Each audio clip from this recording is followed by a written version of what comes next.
পেটে জ্বালা, বুক জ্বালা, বারবার ঢেকুর, খাওয়ার পরই যন্ত্রণা? আপনি কি গ্যাস্ট্রিকের ওষুধ খেয়েও আরাম পান না? বারবার একই সমস্যা? আজ আমি আপনাকে দেখাবো গ্যাস্ট্রিক কেন হয়, কিভাবে এটি আপনার সারাদিন নষ্ট করে দেয়, আর সবচেয়ে গুরুত্বপূর্ণ চিরতরে মুক্তির বৈজ্ঞানিক উপায়। এই ভিডিওটি শেষ পর্যন্ত দেখবেন, কারণ শেষের দিকে আমি একটি গোপন টিপস দেব যা ডাক্তারও অনেক সময় শেয়ার করে না। আপনাকে স্বাগত জানাই আমার মিডটক চ্যানেলে। যাদের গ্যাস্ট্রিকের সমস্যা আছে তাদের জন্য এই ভিডিওটি সোনার হরিণের মতো কাজ করবে। আপনি যদি এই চ্যানেলটি সাবস্ক্রাইব না করেন তাহলে এখনই সাবস্ক্রাইব করে রাখুন, কারণ গ্যাস্ট্রিক নিয়ে এত বিস্তারিত বৈজ্ঞানিক ভিডিও বাংলায় খুব কমই পাবেন। তো চলুন দেরি না করে শুরু করি। গ্যাস্ট্রিক আসলে কি? প্রথমে জেনে নেই গ্যাস্ট্রিক আসলে কি। গ্যাস্ট্রিক কোনো রোগ না, এটি একটি অবস্থা। যখন আমাদের পেটের ভেতরে হজমের জন্য প্রয়োজনের চেয়ে বেশি অ্যাসিড তৈরি হয় তখন তাকে আমরা গ্যাস্ট্রিক বলি।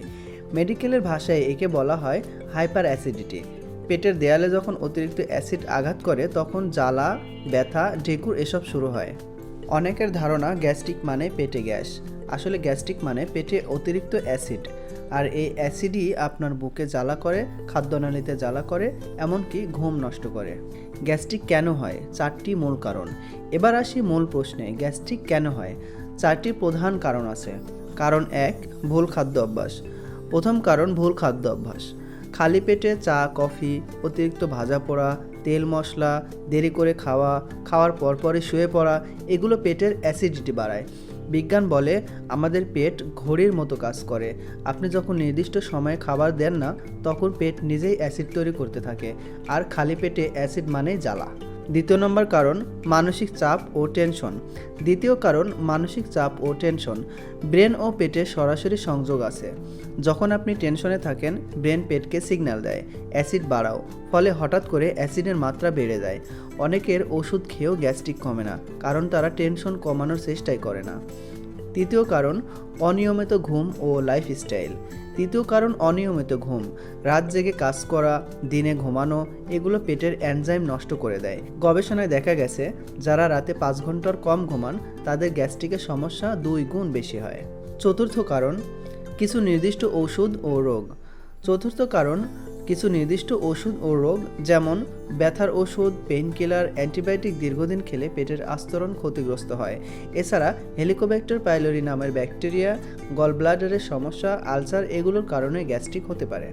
গ্যাস্ট্রিকের লক্ষণ ও জটিলতা, সতর্কতা। গ্যাস্ট্রিকের সাধারণ লক্ষণগুলো কি কি চলুন দেখে নেই। পেটে জ্বালা করা, বুক জ্বালা করা, বারবার ঢেকুর ওঠা, পেট ফুলে যাওয়া, খাবারে অরুচি, বমি বমি ভাব, গলা শুকিয়ে আসা, এগুলো গ্যাস্ট্রিকের সাধারণ লক্ষণ। কিন্তু আপনি কি জানেন দীর্ঘদিন গ্যাস্ট্রিক থাকলে কি হতে পারে?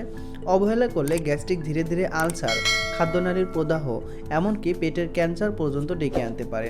আমি ভয় দেখাচ্ছি না, বিজ্ঞান বলেছে যারা 5 থেকে 10 বছর গ্যাস্ট্রিকের চিকিৎসা নেন না তাদের পেটে আলসারের ঝুঁকি অনেক গুণ বেড়ে যায়। গ্যাস্ট্রিকের ভুল চিকিৎসা ও ওষুধের সমস্যা। এখন সবচেয়ে বড় সমস্যার দিকে আসি। বেশিরভাগ মানুষ গ্যাস্ট্রিক হলে কি করেন? ফার্মেসি থেকে ওষুধ কিনে খান। অ্যান্টাসিড, অমিপ্রাজল, রেনিটিডিন, এসব নাম আপনারাও জানেন। কিন্তু সমস্যা হলো এই ওষুধগুলো লক্ষণ কমায়, কারণ দূর করে না। আর দীর্ঘদিন এসব ওষুধ খেলে কি হয়? 1, পেটের প্রাকৃতিক এনজাইম নষ্ট হয়। 2, খাবার হজমের ক্ষমতা কমে যায়। 3, আরও বেশি গ্যাস্ট্রিক হওয়ার সম্ভাবনা তৈরি হয়। 4, দীর্ঘদিন অ্যান্টাসিড খেলে কিডনি ও লিভারের উপরে চাপ পড়ে। তাহলে সমাধান কি? ওষুধ ছাড়াই কি গ্যাস্ট্রিক নিয়ন্ত্রণ করা যায়? হ্যাঁ, যায়। এবার সেই বৈজ্ঞানিক উপায়গুলো জানুন। চিরতরে মুক্তির বৈজ্ঞানিক উপায়। গ্যাস্ট্রিক থেকে চিরতরে মুক্তি পেতে চাইলে এই 7টি স্টেপ মেনে চলুন। এগুলো বিজ্ঞানসম্মত ও ডাক্তার অনুমোদিত। স্টেপ 1, সকালে রুটিন বদলান। প্রথম স্টেপ, সকালে উঠে 2 থেকে 3 গ্লাস কুসুম গরম পানি খান। রাতভর জমে থাকা অ্যাসিড পাতলা হবে। তারপর 20 মিনিট অপেক্ষা করে হালকা নাস্তা করুন। খালি পেটে চা খাবেন না। স্টেপ 2, খাওয়ার সময় নির্ধারণ করুন। দ্বিতীয় স্টেপ, প্রতিদিন একই সময়ে খান। সকাল, দুপুর, রাত একই সময় খেলে পেট অভ্যস্ত হয়ে যায়, অ্যাসিড তৈরি নিয়ন্ত্রণে চলে আসে। তৃতীয় স্টেপ, কি খাবেন আর কি খাবেন না। তৃতীয় স্টেপ, জেনে নিন কি খাবেন আর কি খাবেন না।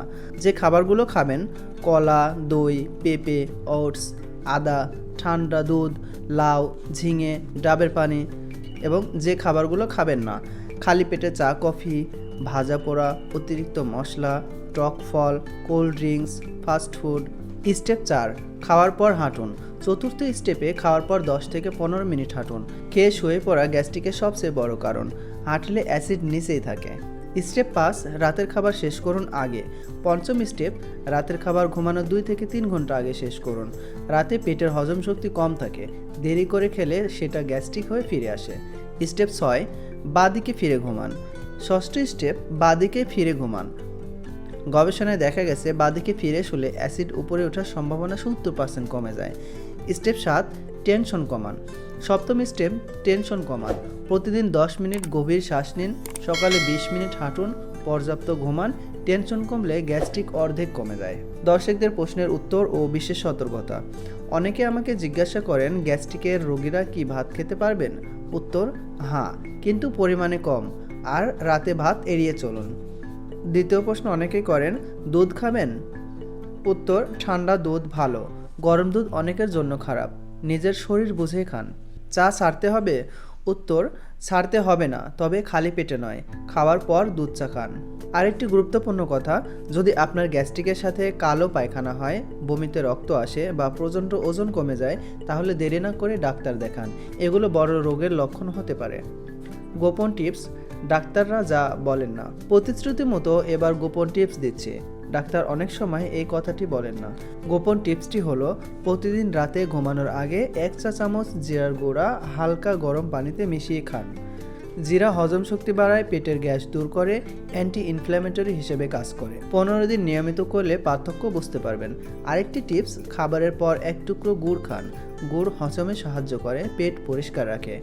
তো আজকে আমরা জানলাম গ্যাস্ট্রিক কেন হয়, লক্ষণ কী, কীভাবে চিরতরে মুক্তি পাবেন। আপনি যদি এই 7টি স্টেপ মেনে চলেন, তাহলে ওষুধ ছাড়াই গ্যাস্ট্রিক মুক্ত জীবনযাপন করতে পারবেন। ভিডিওটি ভালো লাগলে অবশ্যই লাইক দিন। যাদের গ্যাস্ট্রিকের সমস্যা আছে তাদের সাথে শেয়ার করুন। আর এমন আরও স্বাস্থ্যকর টিপস পেতে চ্যানেলটি সাবস্ক্রাইব করুন এবং বেল আইকনটি প্রেস করে রাখুন। সবাইকে ধন্যবাদ। সুস্থ থাকুন, ভালো থাকুন। আল্লাহ হাফেজ।